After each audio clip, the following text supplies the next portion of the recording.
क्या हो अगर मैं आपसे कहूं कि ज्यादातर ट्रेडर गलत स्टॉक नहीं चुनते, गलत टाइम चुनते हैं और यही एक गलती धीरे धीरे उनका पूरा कैपिटल खत्म कर देती है। हर सुबह हजारों लोग 9:15 बजते ही स्क्रीन के सामने बैठ जाते हैं। किसी को लगता है ओपनिंग में सबसे बड़ा प्रॉफिट मिलेगा। कोई पहली ग्रीन कैंडल देखकर एंट्री ले लेता है, तो कोई पहली रेड कैंडल देखकर सेल कर देता है। लेकिन क्या आपने कभी सोचा है कि अगर मार्केट खुलते ही ट्रेड लेना सबसे सही होता, तो फिर इतने ज्यादा ट्रेडर ओपनिंग के पहले आधे घंटे में ही लॉस क्यों कर बैठते हैं? अब सबसे बड़ा सवाल यह है कि क्या ट्रेडिंग में सच में कोई बेस्ट टाइम होता है, या फिर हमें सालों से एक ऐसी बात पर भरोसा कराया गया है जो पूरी तरह अधूरी है। इस वीडियो में मैं आपको केवल टाइम नहीं बताऊंगा, मैं आपको ये समझाऊंगा कि आखिर प्रोफेशनल ट्रेडर क्लॉक देखकर ट्रेड क्यों नहीं लेते, बल्कि एक खास मोमेंट का इंतजार क्यों करते हैं। और अगर आप इंट्राडे ट्रेडिंग करते हैं तो एक ऐसा टाइम भी बताऊंगा जहां नए ट्रेडर्स को अक्सर बेहतर क्लैरिटी मिल सकती है, लेकिन उसके पीछे की पूरी साइकोलॉजी भी समझाऊंगा। हो सकता है इस वीडियो के बाद आपका चार्ट वही रहे, आपका सेटअप वही रहे, लेकिन ट्रेड लेने का तरीका हमेशा के लिए बदल जाए। इसलिए इस वीडियो को अंत तक जरूर देखिए, क्योंकि हो सकता है आपकी अगली प्रॉफिट सिर्फ एक सही टाइम का इंतजार कर रही हो। जब मैंने पहली बार ट्रेडिंग शुरू की, तब मुझे लगता था कि प्रॉफिट कमाने का सबसे आसान तरीका है मार्केट खुलते ही सबसे पहले ट्रेड लेना। मुझे विश्वास था कि जो ट्रेडर सबसे तेज होगा वही सबसे ज्यादा कमाएगा। इसलिए हर सुबह 9:15 बजने से पहले ही मैं पूरी तैयारी के साथ स्क्रीन के सामने बैठ जाता था। जैसे ही पहली कैंडल बनती, मेरा पूरा ध्यान सिर्फ इस बात पर होता कि कहीं मौका हाथ से निकल न जाए। अगर प्राइस तेजी से ऊपर जाती दिखती तो मैं बाय कर देता, अगर नीचे गिरती दिखती तो मुझे लगता कि सेल करने का यही सही समय है। उस समय मुझे ऐसा लगता था कि स्पीड ही सक्सेस है। लेकिन कुछ दिनों बाद मैंने अपने ट्रेड जर्नल को ध्यान से देखा। मुझे एक ऐसी बात दिखाई दी जिसने मेरी पूरी सोच बदल दी। मेरी सबसे बड़ी लॉस किसी गलत स्टॉक की वजह से नहीं हुई थी। मेरी सबसे बड़ी लॉस इसलिए हुई थी क्योंकि मैंने सही समय का इंतजार ही नहीं किया। मैं मार्केट को समझने से पहले उसका हिस्सा बनना चाहता था। मैं प्राइस को ऑब्जर्व करने से पहले उसके पीछे भागने लगता था, और यही जल्दबाजी हर बार मुझे महंगी पड़ती थी। धीरे धीरे मैंने महसूस किया कि मार्केट किसी एक कैंडल से अपना इरादा नहीं बताती। ओपनिंग के शुरुआती मिनटों में बहुत कुछ एक साथ हो रहा होता है। ओवरनाइट न्यूज का असर, बड़े इंस्टीट्यूशंस के ऑर्डर्स, रिटेल ट्रेडर्स की जल्दबाजी और लिक्विडिटी का अचानक बढ़ना, ये सब मिलकर प्राइस को बहुत तेजी से ऊपर और नीचे ले जा सकता है। अगर मैं उसी समय डिसीजन ले रहा हूं, तो मैं वास्तव में मार्केट को नहीं, बल्कि उसके शुरुआती शोर को देखकर डिसीजन ले रहा हूं। फिर मैंने खुद से एक सवाल पूछा, अगर ओपनिंग की पहली कैंडल देखकर लगातार प्रॉफिट कमाया जा सकता, तो इतने ज्यादा ट्रेडर रोज उसी समय लॉस क्यों करते हैं? इस सवाल का जवाब खोजने के लिए मैंने अपने पुराने ट्रेड्स दोबारा देखने शुरू किए। मैंने पाया कि जिन ट्रेड्स में मैंने थोड़ा इंतजार किया, जहां मैंने मार्केट को पहले अपनी दिशा दिखाने दी, वहां मेरे डिसीजन कहीं ज्यादा शांत थे। वहां फियर कम था, एफओमो कम था, और मेरा फोकस सिर्फ अपने सेटअप पर था। उसी दिन मैंने अपने लिए एक नया रूल बनाया। अब मेरा लक्ष्य सबसे पहले ट्रेड लेना नहीं था, मेरा लक्ष्य सबसे सही ट्रेड लेना था। मैंने खुद से कहा कि अगर मार्केट मुझे अभी कुछ साफ नहीं दिखा रही, तो मेरा इंतजार करना भी एक डिसीजन है। धीरे धीरे मुझे समझ आने लगा कि प्रोफेशनल ट्रेडर मार्केट को फोर्स नहीं करते, वे मार्केट को पहले बोलने देते हैं, फिर अपना डिसीजन लेते हैं। यही वो बदलाव था जिसने मेरे माइंडसेट को पूरी तरह बदलना शुरू किया। लेकिन अब एक बहुत बड़ा सवाल सामने आया, अगर मार्केट खुलते ही ट्रेड लेना सही नहीं है, तो फिर वो कौन सा मोमेंट है जहां मार्केट पहली बार हमें सच में भरोसेमंद इंफॉर्मेशन देना शुरू करती है और जहां से एक हाई प्रोबेबिलिटी ट्रेड की शुरुआत हो सकती है? उस सवाल का जवाब ढूंढने के लिए मैंने अपने पुराने ट्रेड्स को सिर्फ रिजल्ट के हिसाब से नहीं, बल्कि टाइम के हिसाब से भी देखना शुरू किया। मैं ये जानना चाहता था कि आखिर किस समय लिए गए डिसीजन सबसे ज्यादा सफल रहे। जब मैंने दर्जनों नहीं बल्कि सैकड़ों ट्रेड्स का रिव्यू किया, तब एक पैटर्न धीरे धीरे मेरे सामने आने लगा। मैंने देखा कि जिन ट्रेड्स में मैंने मार्केट खुलते ही जल्दबाजी में एंट्री ली, उनमें इमोशन का असर सबसे ज्यादा था। लेकिन जिन ट्रेड्स में मैंने शुरुआती वॉलेटिलिटी को शांत होने दिया, वहां मेरे डिसीजन कहीं अधिक स्पष्ट थे। मैंने ये भी समझा कि मार्केट खुलते ही प्राइस की हर तेज चाल ट्रेंड नहीं होती। कई बार वो सिर्फ शुरुआती रिएक्शन होती है। बड़े इंस्टीट्यूशंस अपने ऑर्डर्स एक्सिक्यूट कर रहे होते हैं, रिटेल ट्रेडर्स न्यूज़ देखकर तुरंत बाय और सेल कर रहे होते हैं, और कई एल्गोरिदम्स भी उसी समय सबसे अधिक एक्टिव रहते हैं।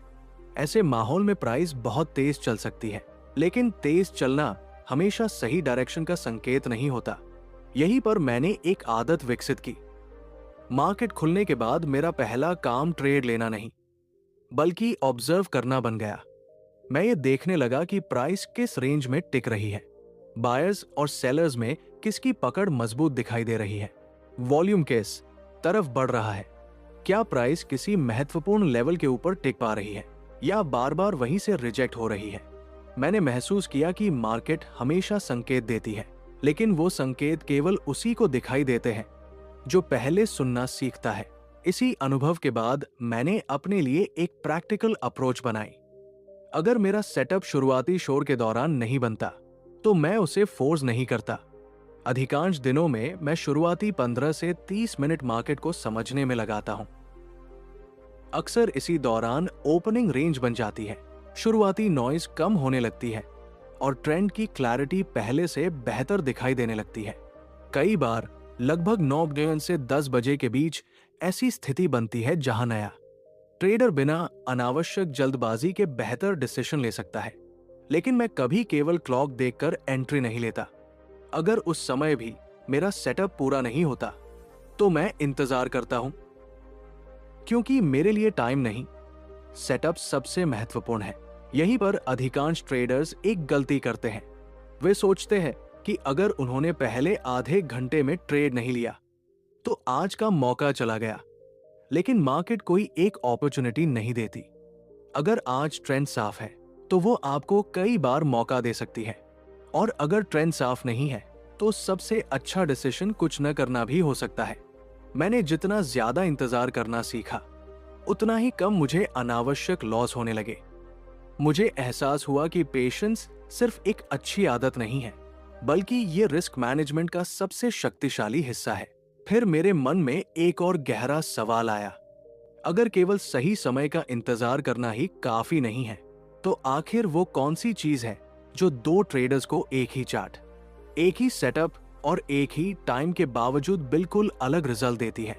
जब मैंने इस सवाल का जवाब ढूंढना शुरू किया कि एक ही चार्ट, एक ही सेटअप और एक ही टाइम पर दो ट्रेडर्स के रिजल्ट अलग क्यों होते हैं, तब मुझे एहसास हुआ कि फर्क मार्केट में नहीं, बल्कि माइंड में होता है। मैंने ऐसे कई दिन देखे जब दो लोग बिल्कुल एक जैसी जगह पर एंट्री लेते थे। एक ट्रेडर प्लान के अनुसार प्रॉफिट लेकर बाहर निकल जाता था, जबकि दूसरा ट्रेडर उसी ट्रेड को लॉस में बदल देता था। पहले मुझे लगता था कि ये सिर्फ लक है, लेकिन धीरे धीरे समझ आया कि ये लक नहीं, बल्कि डिसीजन मेकिंग का अंतर है। मैंने अपने अंदर झांक कर देखा तो पाया कि मेरी सबसे बड़ी समस्या चार्ट नहीं था। मेरी सबसे बड़ी समस्या ये थी कि मैं हर ट्रेड को अपनी पहचान से जोड़ देता था। अगर ट्रेड प्रॉफिट देता तो मुझे लगता कि मैं एक अच्छा ट्रेडर हूं। अगर लॉस होता तो मुझे लगता कि मैं ट्रेडिंग के लायक ही नहीं हूं। यही सोच मुझे हर बार जल्दबाजी करने पर मजबूर करती थी। मैं लॉस की भरपाई जल्दी करना चाहता था। मैं हर अपॉर्चुनिटी को पकड़ना चाहता था। लेकिन जितना ज्यादा मैं मार्केट को कंट्रोल करने की कोशिश करता, उतना ही ज्यादा मार्केट मुझे सिखाती कि उसे कोई कंट्रोल नहीं कर सकता। फिर मैंने अपनी सोच पूरी तरह बदलने का फैसला किया। मैंने खुद से कहा कि मेरा काम भविष्य बताना नहीं है, मेरा काम सिर्फ प्रोबेबिलिटी के पक्ष में खड़ा होना है।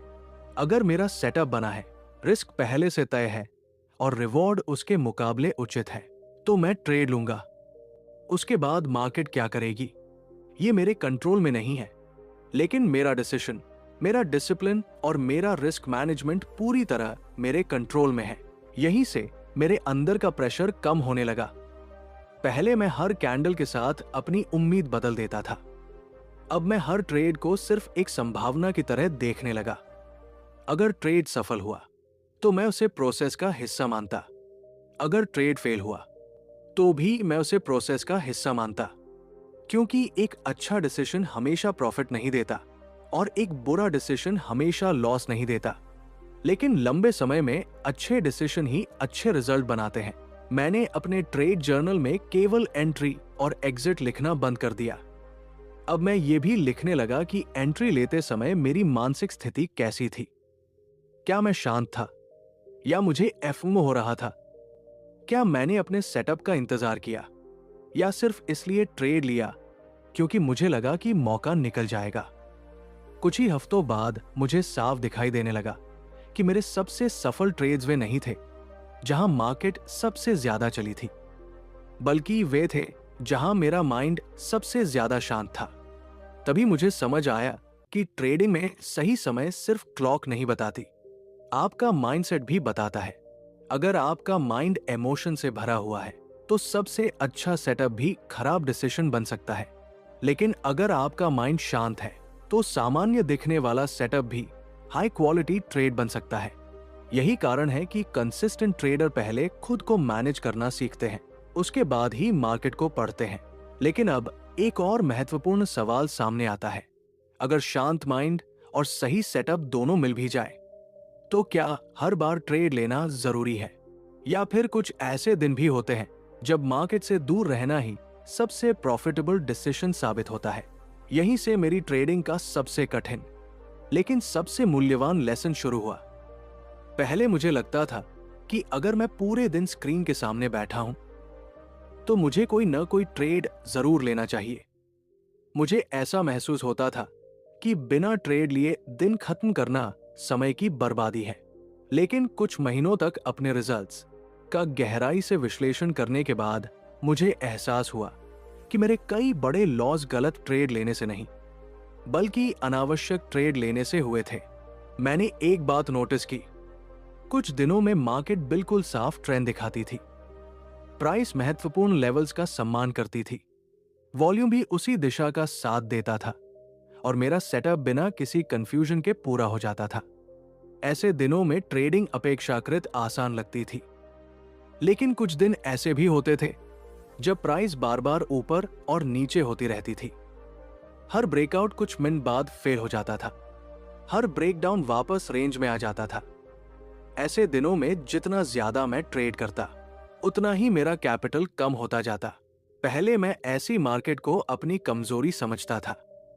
मुझे लगता था कि शायद मेरी एनालिसिस में कमी है, लेकिन धीरे धीरे मुझे समझ आया कि समस्या मेरी एनालिसिस नहीं थी। समस्या ये थी कि मैं हर दिन एक जैसी मार्केट की उम्मीद कर रहा था, जबकि मार्केट हर दिन अलग होती है। कुछ दिन ट्रेंड के होते हैं, कुछ दिन रेंज के होते हैं और कुछ दिन केवल कंफ्यूजन के होते हैं। अगर मैं हर दिन एक जैसा व्यवहार करूंगा तो रिजल्ट भी अस्थिर ही रहेंगे। उस दिन मैंने अपने लिए एक नया नियम बनाया। अब मैं केवल ये नहीं देखता था कि मेरा सेटअप बना है या नहीं, मैं ये भी देखता था कि आज की मार्केट उस सेटअप के लिए उपयुक्त है या नहीं। अगर मुझे बार बार फेक मूव्स दिखाई देते, अगर प्राइस डायरेक्शन बदलती रहती, अगर मुझे क्लैरिटी नहीं मिलती, तो मैं खुद को ट्रेड लेने के लिए मजबूर नहीं करता था। पहले ये डिसीजन लेना मुश्किल था, क्योंकि ऐसा लगता था कि कहीं बाद में बड़ा मूव ना आ जाए। लेकिन मैंने खुद को हमेशा एक बात याद दिलाई, छूटा हुआ प्रॉफिट वापस आ सकता है, लेकिन खोया हुआ कैपिटल वापस लाने में बहुत समय लग सकता है। धीरे धीरे मैंने महसूस किया कि प्रोफेशनल ट्रेडर की पहचान इस बात से नहीं होती कि वो कितने ट्रेड लेता है, उसकी पहचान इस बात से होती है कि वह कितने गलत ट्रेड्स को अवॉइड करता है।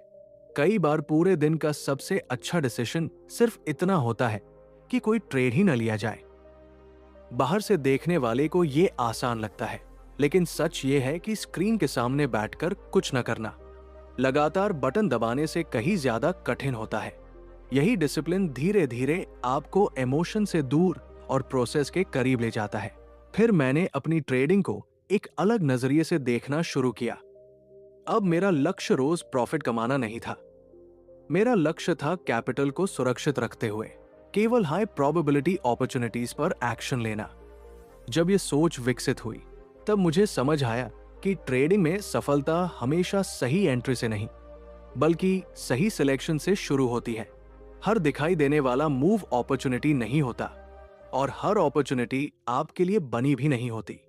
लेकिन अब सबसे महत्वपूर्ण सवाल बचता है, अगर हमें सही समय का इंतजार करना है, सही सेटअप का इंतजार करना है और सही मार्केट कंडीशन का भी इंतजार करना है, तो आखिर एक ट्रेडर कैसे तय करे कि आज वास्तव में ट्रेड लेना चाहिए या नहीं? कौन से स्पष्ट संकेत बताते हैं कि अब एक्शन लेने का समय आ गया है? अब तक की पूरी बात को अगर एक वाक्य में समझना हो तो मैं सिर्फ इतना कहूंगा कि ट्रेडिंग में बेस्ट टाइम घड़ी तय नहीं करती, आपका प्रोसेस तय करता है। अगर आपका सेटअप पूरा नहीं हुआ, अगर ट्रेंड स्पष्ट नहीं है, अगर रिस्क पहले से तय नहीं है और अगर आपका माइंड इमोशन से भरा हुआ है, तो चाहे समय 9:30 हो, 10 हो या दिन का कोई भी मोमेंट, वो आपके लिए सही समय नहीं है। लेकिन जिस क्षण आपका प्लान, आपका सेटअप और आपका डिसिप्लिन एक साथ मिल जाते हैं, वही आपके लिए बेस्ट टाइम बन जाता है। मैं चाहता हूं कि आज के बाद आप मार्केट से पहले खुद को ऑब्जर्व करना शुरू करें। रोज ट्रेड लेने का टारगेट मत बनाइए, बल्कि रोज सही डिसीजन लेने का टारगेट बनाइए। एक ट्रेड जर्नल बनाइए, हर एंट्री के पीछे की वजह लिखिए और सप्ताह के अंत में अपने डिसीजंस का रिव्यू कीजिए। धीरे धीरे आपको खुद समझ आने लगेगा कि आपकी सबसे बड़ी ताकत कोई सीक्रेट इंडिकेटर नहीं, बल्कि आपका डिसिप्लिन, आपका पेशेंस और आपका कंसिस्टेंट प्रोसेस है। यही आदतें न केवल ट्रेडिंग में बल्कि जीवन के हर बड़े डिसीजन में आपको बेहतर बनाती है। जब आप सही समय का इंतजार करना सीख जाते हैं, तब आप जल्दबाजी छोड़कर समझदारी से आगे बढ़ना शुरू कर देते हैं और यही सोच लंबे समय की सफलता की नींव बनती है। याद रखिए, मार्केट हमेशा रहेगी, अपॉर्चुनिटीज भी हमेशा आएंगी, लेकिन आपका कैपिटल और आपका माइंडसेट ही आपकी सबसे बड़ी एसेट है। इन्हें बचाकर रखिए, इन्हें लगातार बेहतर बनाइए और हर दिन सीखते रहिए। अगर आपने इस एक सिद्धांत को अपनी ट्रेडिंग और अपने जीवन में लागू कर लिया, तो हो सकता है प्रॉफिट आने में थोड़ा समय लगे, लेकिन आपका ग्रोथ कभी नहीं रुकेगा। यही एक कंसिस्टेंट ट्रेडर की असली पहचान होती है।